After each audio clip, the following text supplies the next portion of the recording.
is good, YouTube Quinn Wade basketball analysis? We got a quick series update. The Spurs will go home in five. They fought. They did it for Popovich. They stayed together. They trusted the system. They did what they could do. Just like I told you, they just didn't have enough. And at the end of the day, it's unfortunate, but injuries are a part of the game. Same with, we can say the same thing for the Pelicans. They going up against the Warriors without DeMarcus. Obviously, the Warriors doesn't have Steph, and that's a big difference having DeMarcus inside to go against those Warriors. Not only that, having Steph outside and creating and getting all that gravity and attention is difficult to guard this team. And we're going to see a fight. Anthony Davis, I told you guys for years, he's one of my top 5 players in the NBA. I got crucified for it, honestly and truthfully, but I've been saying it consistently. He just didn't have the team. This team still ain't that great, contender-wise. And honestly and truthfully, they got out of the first round. People said he never won a playoff game as a number 1 pick. He did it, and he ended up winning a playoff series. And DeMarcus Cousins is a guy that get a lot of praise, and he never even made the playoffs or even won 40 games. But that's crazy. At the end of the day, this is going to be a battle. I think Steve Kerr going against his old assistant coach, or they was on the same team a while back when they won the championship. Alvin Gentry, he's ready to go. Steve Kerr, he's ready to go. The Warriors struggled a little bit with the Spurs. The Pelicans going to be even harder because they're going to have to go through a lot of pick and roll. If they don't do the pick and roll, they're just going to rely upon Drew Holiday and Anthony Davis, putting them in spots, putting them under the basket, hitting the mid-range jumper. These teams are offensively gifted, and execution is going to be very important, especially in the fourth quarter, getting your star players in their best spots, what you're supposed to do. But doing it in the fourth quarter makes it a lot easier, so you don't have as many bad shots. You want to have the best execution to give you the best shot at winning. And obviously the fourth quarter is the quarter that you win the game in. I definitely didn't expect this to happen. I picked the Pelicans to win, but at the end of the day, I expected Steph to be back. That's what the next thing is. Is Steph going to play in this series? That's a huge question because having Steph, it puts a lot of pressure on the Pelicans defense with his ability to break down, be able to pull up from anywhere, catch fire, and take over games. Not only do you have Clay that can do it, especially from the perimeter, you have Kevin Durant that can do it, and adding Steph makes Draymond Green go back into that role where he just does the rebound and plays the defense. It makes him have to do less offensively, and that allows him to do his best thing, which is stitch up the rest of the things, the rotations, covering space for the shooters, basically guarding the pick and roll, having KD spend less energy on the offensive end too, because Steph's going to get his 20 to 30 points, which means KD can go in there and play great defense, protect around, rotate, switch, and try to guard the best players. Drew Holiday, I've been riding with Drew Holiday for years. It's good to see him have a great year and a great postseason so far. He's going to have his work cut out, especially if Steph is there. But if he's not, we're going to see a lot of Drew Holiday. Can Clay slow him down? He's bigger. He's a big body. He's athletic. He can stay in front of Drew Holiday. He can make it a little tough on him because he does have the length because he is a bigger 2. But he also has the size to, knock him around a little bit. Clay ain't the most physical defender, but, he is a bigger shooting guard on that particular position for Drew Holiday. Also, Rondo, what is he going to do with Steve Kerr? Rondo is a guy that if he's not aggressive, he could be a ball stopper. He's going to have to play harder defensively, especially against this Warriors team that rely a lot upon other people stepping up. Obviously, you have their big 3, but other people like Nick Young and stuff is going to get hot. Who are you going to put Rondo on? Do you want him on Cook? Is they going to start Iguodala? If they do that, Iguodala is going to be bigger. Same with Livingston. They're going to get easy baskets in that low post area. and they always gonna have the height advantage. You couldn't really say that much against Damian Lillard because they are about the same size. Rondo and Dame and CJ ain't the biggest shooting guard either. He's I think 6'4", 6'5", too. Not that much taller than Rondo or Drew Holiday. You're going against a bigger team, a more athletic team, especially at those guards and forward position. A better defensive team, especially considering that this team does look a little bit smaller in that point shooting in small forward position. You have a giant in KD. You have a giant in Clay too. And then if they do start Iguodala or Livingston or whoever, or even Quinn Cook, he's a guy that comes out blitzing. He wants to get in the spot. He wants to keep you moving, and that puts a lot of pressure on Rondo, who has, like I said, tailed off a little bit defensively as his career has went on. He was a better defender in Boston when Tom Thibodeau and then was there. Then he ended up going to Chicago. His defense after he tore his ACL never really been the same. Knee injuries do take away your lateral. It do push you back. All injuries knock you back instead of pushing you forward. You never really get back where you used to be with injuries. Some people have been able to do it, but most don't. Another thing I would like to say, the X factors. I think the X factor for the Pelicans would be near Nikola Mirotic. I didn't say that last series. I'm expecting Drew Holiday to step up. I'm expecting him to keep pressure on the Golden State defense and make them guard AD, putting them in those spots to get the lob, putting them in the spots for those elbow jumper, and always having a go-to play against this tough Golden State team is going to be harder. Remember, this team has a little bit more. That has a lot more better talent than the Spurs. The Spurs was able to scrap. They was able to claw. They was able to stay within the game, stay within striking distance. Warriors just was able to get that little couple stops and turn it into points, and they was able to push them away. It's going to be harder to do that when you have a guy like AD that lit them up for 30 and over 50 in the playoff series when they first played. Obviously, I give them credit. This is a whole entirely new Golden State team compared to then Harrison Barnes. You have KD now. You have McGee, who's an athletic big. He's not gonna work as much as he did on Nurkic because Anthony Davis is a more versatile player with the ability to shoot, confident in his stroke. He can post up, and he's a high basketball IQ guy. Nobody in the world can stop AD from doing what he does. Having McGee is a little bit better because you do have the athleticism from him. Zaza, I probably wouldn't even play him at all in this series just because he's just too flat-footed and slow. He is more physical, but once AD start putting that finesse game, which is the touch, it's gonna be hard for him, just like we seen with Nurkic, to keep up, especially giving space and not trying to give up too much space. AD gonna either shoot up on him or blow past him or just slip for a lob, and that's not gonna work.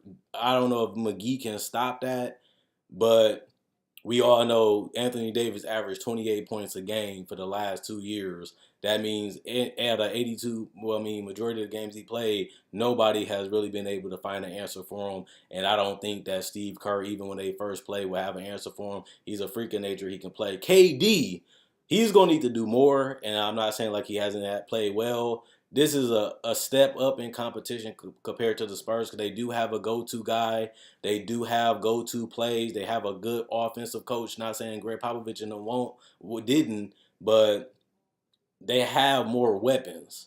And that's why I say Nikola Mirotic is going to be important because you can force KD and Draymond out of the paint with and Clay out of the paint with with Drew Holiday, with Mirotic, and you're gonna try to use Rondo basically as a decoy. And what I mean by that is he's going to be looking to pass, but he always knows where everybody at on the court. So he knows who's moving, he knows who's cutting, he knows who's going to the 3-point line because he knows all the plays and he knows what's going to happen and he knows what his players are going to do. So Rondo going to always be looking to pass, but he does it in a smart way because you don't really know where it's going to go until, sometimes it's too late. Mirotic is going to have to be that guy that can give you that 15 to 20 to 25 points a lot in this series because if Drew Holiday doesn't have it going or Anthony Davis don't have it going, or even if they do, you're going to need somebody to step up offensively to help carry that load because they're going to spend a lot of energy defensively because Golden State is a highly executing, hard team to guard even without Steph. And it's going to take them a while to adjust to this Warriors team and how they're going to play and the plays they're going to run. And then, you got a guy in KD that can light you up for 30. You got a guy in Clay that can light you up for 30. And, if you can't calm them down, y'all basically going to be playing basket for basket. And I trust Golden State defense and execution more than I trust the Pelicans. That's just my personal opinion. I'm not questioning Alvin Gentry this series, but also I feel like this series is going to be tougher than a lot of people think. We done seen that even with the Portland. It was a sweep. We didn't see that coming. So another thing is, I would say, um, how is the others going to do? You do need them like Ian Clark. You're going to need more in them to hit these threes, to make these shots. As your stars rest. And that's going to be another question. Who are they going to have on the bench? Because I feel personally, with them starting Mirotic, the bench wise goes in favor of the Warriors, especially defensively and offensively. Basically, they have a deeper bench and they have a deeper rotation if they wanted to use it. So it's either they're going to have to play their starters more, which usually happen anyway in the playoff series. But if they don't, to give AD some rest, to give Rondo some rest, to give Drew Holiday some rest, if they get tired for playing defense and having to execute through all these screens and all these fancy, flashy plays, they're going to need other guys to make shots, and they're going to need other guys that they can trust. And that's going to be a tough thing to see. I trust Golden State others more than I trust the Pelicans others, especially, starting off that they got to go into Golden State for the first two games. Obviously, if I had to pick an X factor for the Warriors, is going to be kind of funny. Is an all-star Draymond Green. Is he going to be looking to attack? Is he going to be looking to, if you get the ball at the top of the key, is he going to be looking to shoot the three? Is he going to be looking to create layups and driving lanes? Is he going to be looking to create shots by passing it out? Will he get the rebounds and push it in transition? Is we going to get an aggressive Draymond? Is we going to get he fell off a little bit defensively this year. He's still an elite defender, but he fell off a little bit. Can he stop AD? That's something that he hasn't been able to do because he's longer and taller. Is you going to put JaVale on him because he's playing center? Is you going to put Draymond on there? That can hurt because he can get in foul trouble. Is you going to put KD on him? That's going to be something interesting. Will Steve Kerr say, hey, I'm going to let my best player guard your best player because they both athletic, long, and Kevin Durant has improved and have better commitment defensively, and we all have taken notice to that. Is he going to say, hey, I want to guard Anthony Davis? And if that happens, he can get in foul trouble. And he can get tired because AD is a guy that's always moving, always on the run, and he's a guy that's great defensively, especially when it comes to rotating and helping other people and closing out because he's long, lanky, and athletic and freakishly athletic. So we have a lot of question marks. We have a lot of things. But I think, as you all know, I'm not going to say something that ain't obvious, but I have to say it. This depends on if Steph come back because they did sweep. They did win in 5, and the Pelicans already won, so the series would start earlier. It would have been better if they would have swept the Spurs, but Steph is on court. He's doing actions. He's playing on contact now. So if he comes back, it'll be a totally different series. You have to rework your defense. You got to rework your strategy. You got to rework how you guard people, how you switch, who rotations. So honestly, I can't go that in depth because I don't really know if Steph gonna come back healthy. Is he gonna come back 100%? Is he gonna come back a little wobbly like he did a couple years ago? Then he lit up OKC. So we don't really know.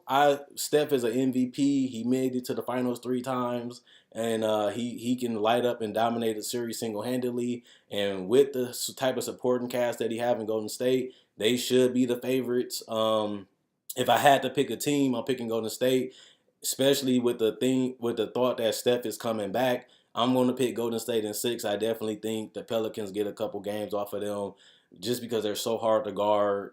They have a lot of trust in each other. They're building a chemistry. They can shoot the three. They have a guy that can take over. They have another guy that's aggressive and can take over in the pick and roll and knock down big shots and play in big moments and make big plays. And he's not scared, just like Anthony Davis. He's not scared of whatever.